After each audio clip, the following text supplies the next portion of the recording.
এবার হঠাৎই সামনে আসলো আরও একটি নতুন ধারাবাহিকের আপডেট। হঠাৎ করেই লুকসেটে ফাইনাল হয়ে গেল খুবই জনপ্রিয় অভিনেতা অভিনেত্রী।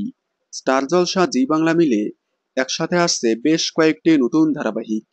তার মধ্যে কয়েকটি ধারাবাহিকের প্রোমো সামনে এসেছে, আবার কিছু ধারাবাহিকের লুক টেস্ট চলছে। লুক টেস্টে ফাইনাল হলে ধারাবাহিকগুলোর প্রোমো শুটিং হয়ে প্রোমো আসতে চলেছে। এবার হঠাৎই একটি প্রোডাকশন হাউসের নতুন ধারাবাহিকের লুক সেট ফাইনাল হয়ে খুব শীঘ্রই প্রোমো আসতে চলেছে।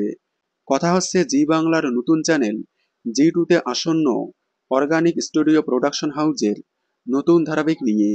এই ধারাবাহিকে প্রধান নায়িকার ভূমিকায় দেখার কথা ছিল অভিনেত্রী রত্নাপ্রিয়া দাসকে। এবার হঠাৎ করেই তাকে বাদ দিয়ে এই ধারাবাহিকে নায়িকার চরিত্রে কনফার্ম হলো অভিনেত্রী নন্দিনী দত্ত, যাকে রামকৃষ্ণা দুই শালিক ধারাবাহিকে দেখা গিয়েছিল।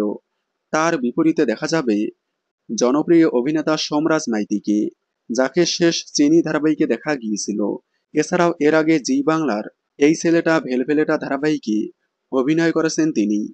তাছাড়াও এই ধারাবাহিকে আরও এক গুরুত্বপূর্ণ চরিত্রে দেখা যাবে অভিনেত্রী শাইনা চ্যাটার্জিকে, যাকে অনুরাগের ছোঁয়ায় কিশোরী রূপার ভূমিকায় দেখা গিয়েছিল।